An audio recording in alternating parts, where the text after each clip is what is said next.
nerds, what's up? Today's video is going to be a very tiny haul and a TBR for you guys. So let's just get right on into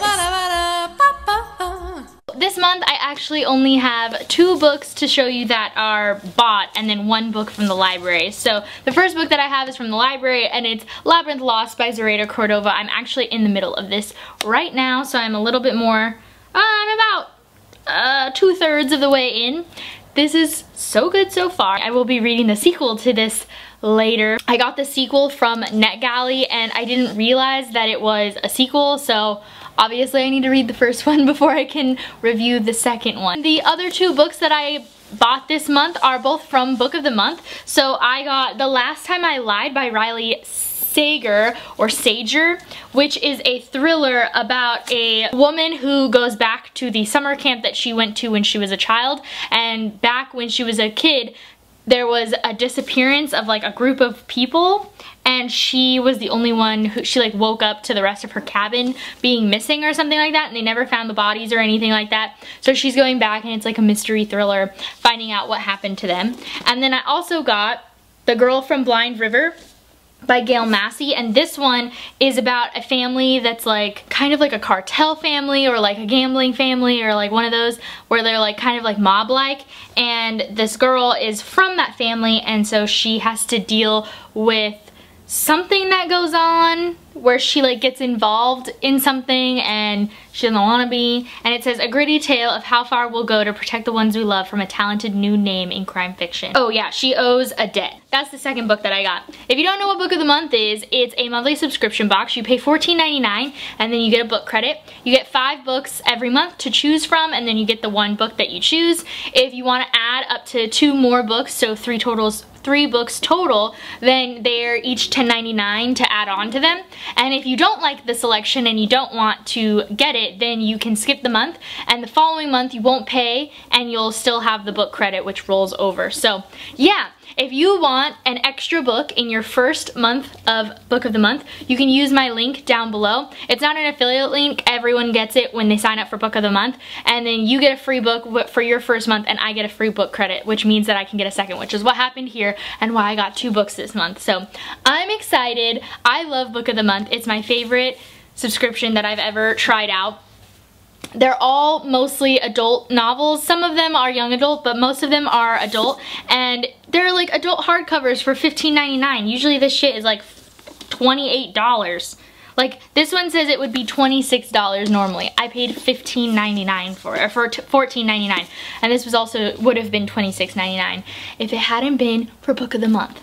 So I love Book of the Month. And those are all the books that I got over the month of July. But I still have to talk about my TBR for the month of August. So very quickly, if you guys don't follow me on Instagram, you should, because I just posted an Instagram live where I did my TBR for Booktubeathon on there. So I'm just going to quickly show you the books that I'm planning on reading next week or this coming week. So I'm reading Other People's Houses, which was my coin flip, and then I have Brazen here, which is my Beautiful Spine. I have the 7 Husbands of Evelyn Hugo, which was a cover that's green. I have Every Heart a Doorway over here, which is the Something You Want to Do. I really want to walk into doorways and find new universes, duh. And then a book to movie adaptation is the Death Note, and I'm skipping the Hat one because I don't do that.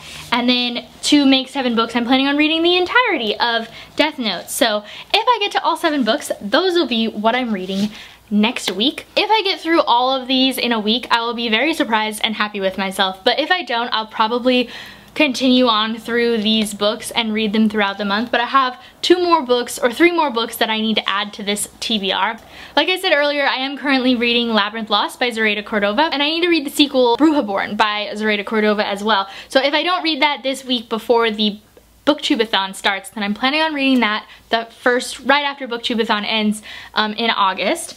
I'm also planning on reading The Raven Boys by Maggie Stiefvater. This is the Sassy Book Club August pick, and you guys helped pick that, so it's a reread for me, but I'm planning on listening to the audiobook for it so that it's a new experience. This is a book about magic, and it's kind of like ghosty, and I remember being a little bit disappointed with this book back when I read it because I thought it was going to be more magical, and it's like very subtle, but now, knowing what it is, I'm excited to reread it and continue with the series because I did really like the characters that were in this book. I just was expecting it to be more plot driven, I guess, and this was definitely more of a character driven story. And I also have a buddy read going on. I'm not exactly sure when we're buddy reading this, but we did say that we were buddy reading it in August, and so I'm planning on picking up A Gathering of Shadows by V.E. Schwab. This is the sequel to A Darker Shade of Magic, which I read a couple months ago, and I'm buddy reading this with Red from Little Red Reader and Katrina from The Little Book Owl, and so hopefully we'll get to our buddy read of the sequel because we're trying to read all three of them,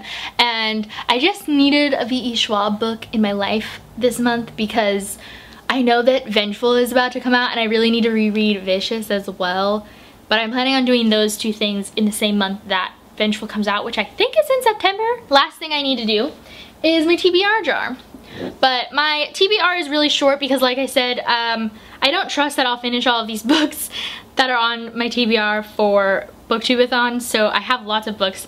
But if I happen to finish all of these things and I have more books, then it is kind of nice sometimes to have extra space to like just choose based on what you feel like reading. So, TBR jar. All of these little papers in here have places on my bookshelf to go to. I always pick 3 out and then I only make myself read one of those choices at some point because, like I just said, I like to have choices. So my first one is 513. They always go to this shelf because this shelf is red.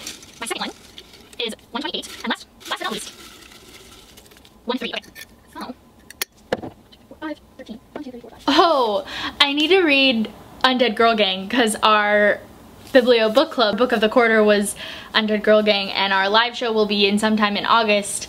Don't have a specific date yet, so I need to read that. Okay, so the 3 books that were picked by the TBR jar was 1, The Marbury Lens by Andrew Smith. Andrew Smith wrote Winger, and I really love that book, but I've never read anything else from him, and Winger is definitely contemporary, and this is definitely not. I'm pretty sure this is steampunk. 16-year-old Jack gets drunk and is in the wrong place at the wrong time. He's kidnapped. He escapes narrowly. The only person he tells is his best friend Connor. When they arrive in London as planned for summer break, a stranger hands Jack a pair of glasses. Through the lenses, he sees another world called Marbury. There's a war in Marbury. It is a desolate and murderous place where Jack is responsible for the survival of 2 younger boys. Connor is there too, and he's trying to kill them. Meanwhile, Jack is falling in love with an English girl and afraid he's losing his mind. Connor tells Jack it's going to be okay, but it's not. Interesting. I don't know if I've read that synopsis since I bought this. That sounds good. Then I have The Wrath in the Dawn by Renee Audier, which is a 1001 Nights retelling.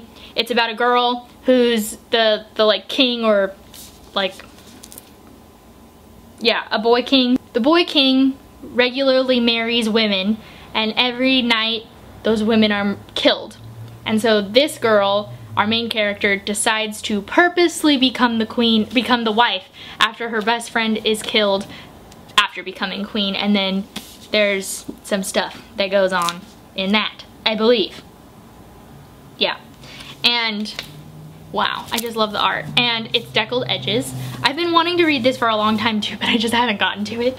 And then I have These Broken Stars by Amy Kaufman and Megan Spooner. This is a sci-fi, and the trilogy has like follows different people in every book. This is the second time that this book has been picked by the TBR jar, so I feel like I should probably pick it, but I don't know. I'm gonna have to see how I feel. All of these books sound really good, and if I finish all of these books in the week of the Booktubeathon and I keep going the way I've been going, I could maybe read all 3 of these. I don't know. I don't trust myself to make that definition yet, but I like the idea of reading all of them. That is my haul and my little mini TBR. My wrap up for the month of July will be coming shortly to you in the next couple of weeks, but I have some other things to show you in the meantime. What book should I read first? Other than Booktubeathon, ignore that. But like after Booktubeathon ends and I have Bruja Born, Undead Girl Gang, I have A Conjuring of Light, and I have my 3 options for my TBR jar. Which ones of these should I read? I don't know. I have no idea. They all sound really good. Let me know what you guys think I should read first after the Booktubeathon ends. I hope you guys enjoyed this video. Give it a thumbs up if you did. Make sure to hit that subscribe button if you haven't already. I make videos every Wednesday and Saturday, so I'll see you guys very soon. Bye!